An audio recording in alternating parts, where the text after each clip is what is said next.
compel the county to come up with a clear plan that would then be, I think, addressed, control of budget. You've got a role in that, in making sure that there's a proper recovery plan.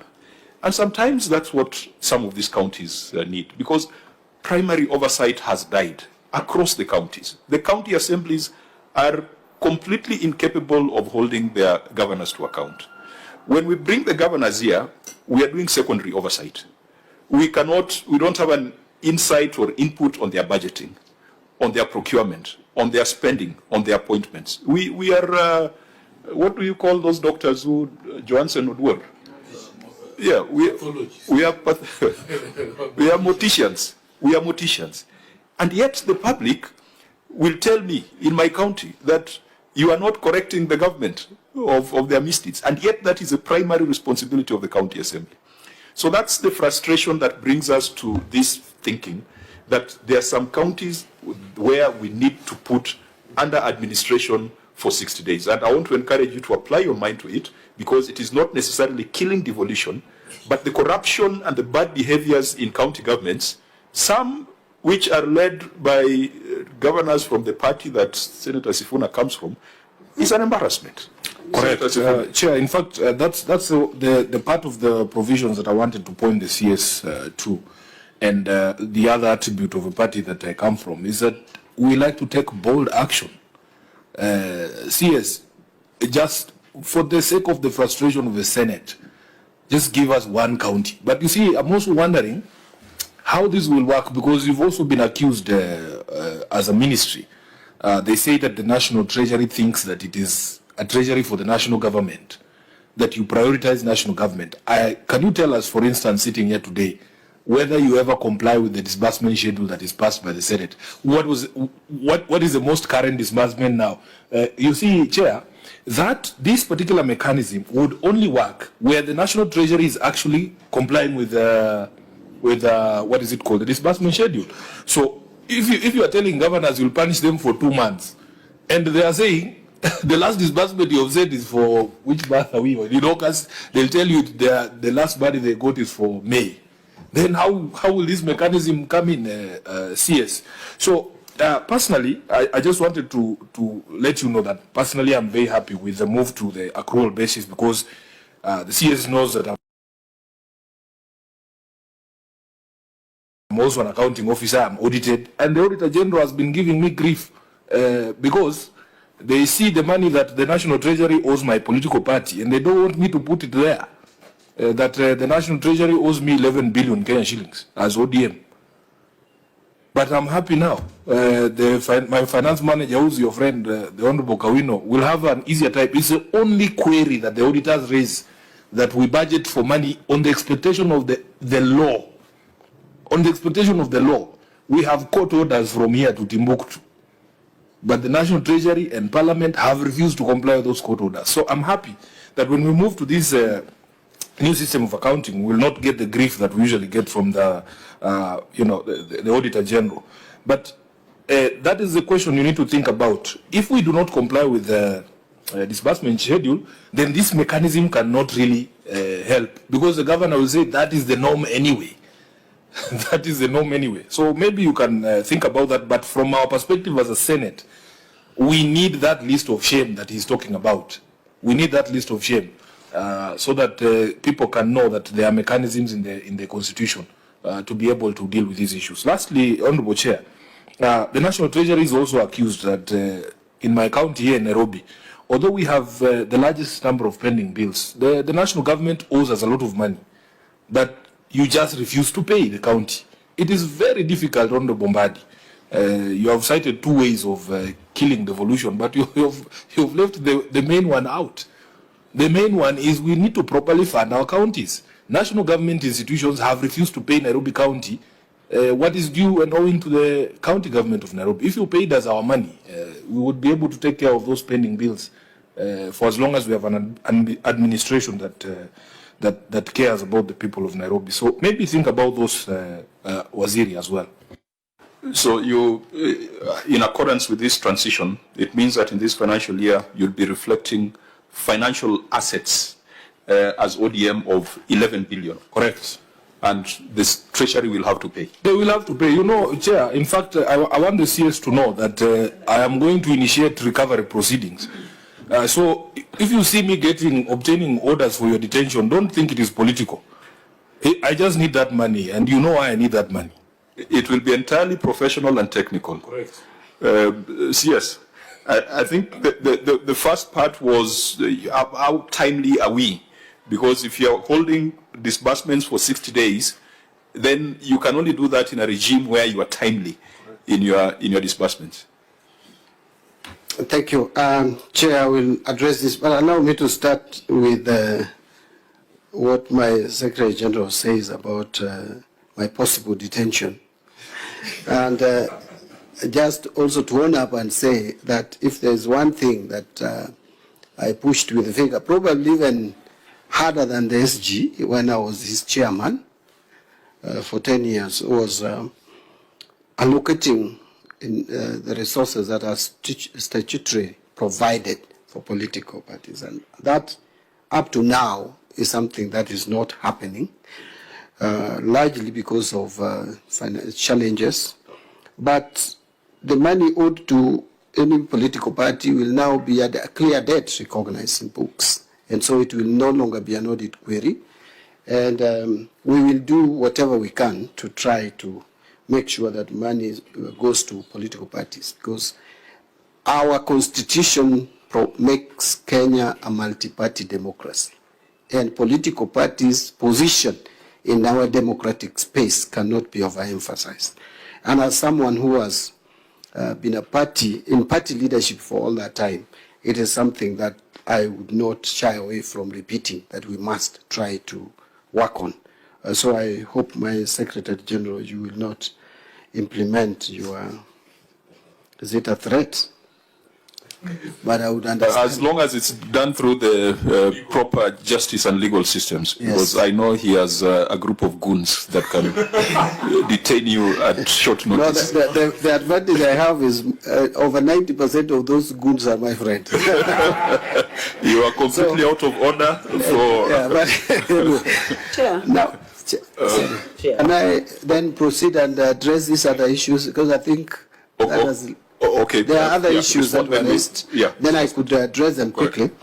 On the issue of disbursement, Chair, I cannot sit here and misreport that government has been timely and effective in releasing funds to counties, just like other government departments have been affected sometimes with the cash crunch, so counties have been.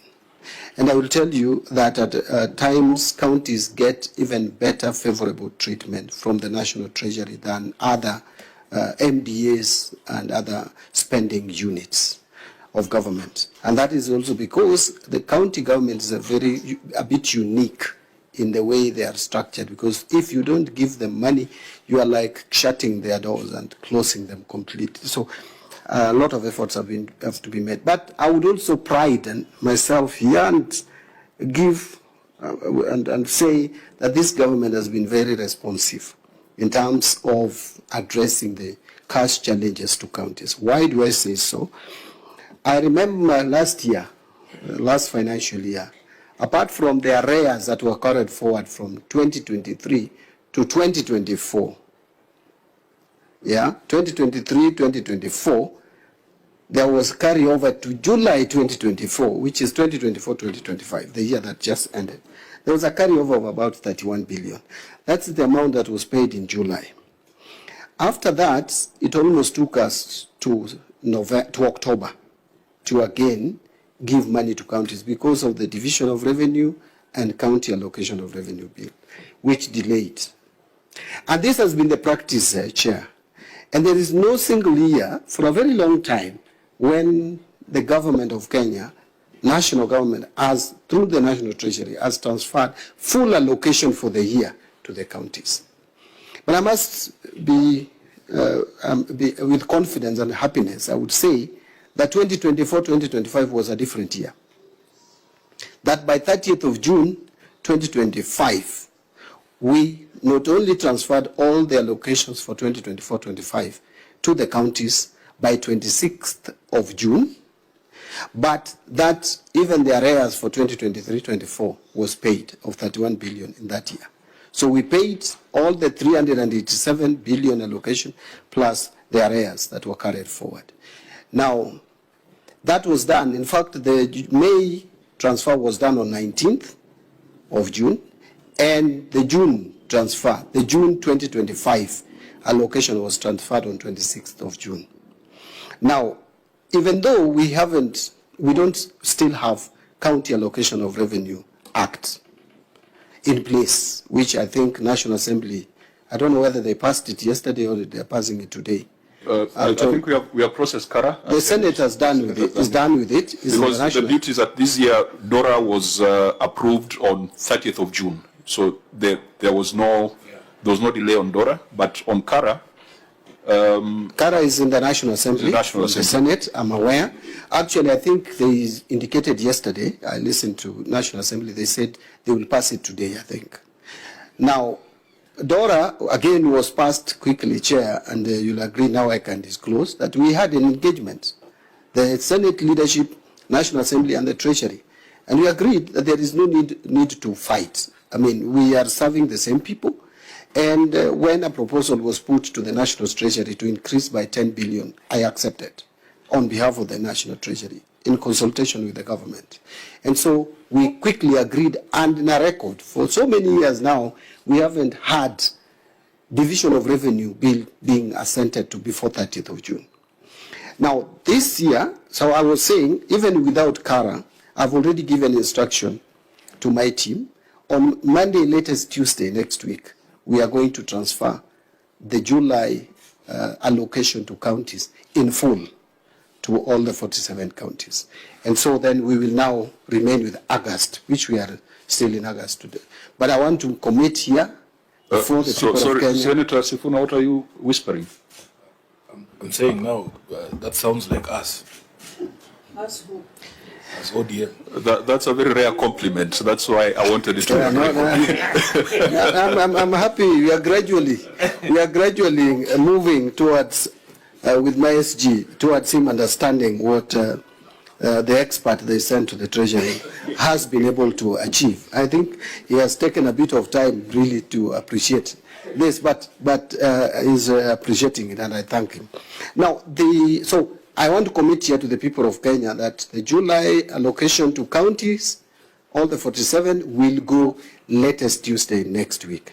And Chair, by the way, last financial year, we even cleared transfers to CDF in full, including the arrears of 13 billion from the previous year. Finally, even the pensions, even for women reps or the GAF was transferred in full, including the pension claims that came to Treasury, we processed and cleared. Now, on the issue of list of shame, I take note. I think I'm going to, as I said, I'm going to engage our minds more as Treasury on application of 225 of the Constitution, Article 225 of the Constitution, on how to deal with some of these counties which have persistently refused to follow the law in financial management. Finally, on Nairobi County, I want to agree. I think we must now. Unfortunately, Senator Sifuna, through the chair, I've tried to engage. You know, we did commission from the report of the Senate. Your sister committee, chaired by Honorable Sotsi, we constituted a team that looked into this, especially pending bills relating to pension schemes. And Nairobi County is a big culprit, at over 100 billion owed.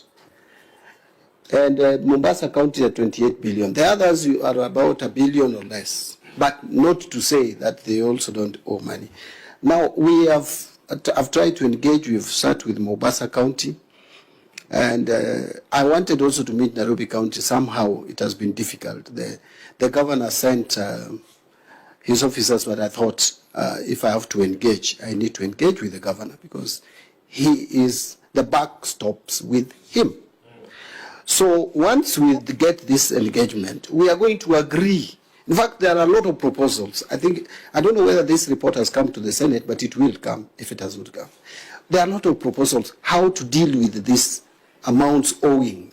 The national government is owing, the counties is owing the national government. We need to find a way of settling them in a way that both parties benefit. Yes, just confirm, the report is already ready on those proposals of dealing with those pending bills. Is the report ready? I heard you. The report is actually has been submitted to me. Oh, okay. Yes, Then, the report of the committee, and which will find its way to the Senate if it has not. Okay. I'll just work with my team. It's a very comprehensive report. They did a good job.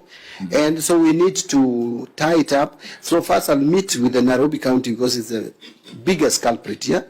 We engage and see how the national government can make good what we owe the counties and vice versa, so that this problem does not persist. So that is what I would say, not to deny that national government is also not only, we owe the money. You see what happened also between the Kenya Power and Lighting with Nairobi County. We don't want such kind of scenes to happen in a country where we pride ourselves as civilized as Kenya.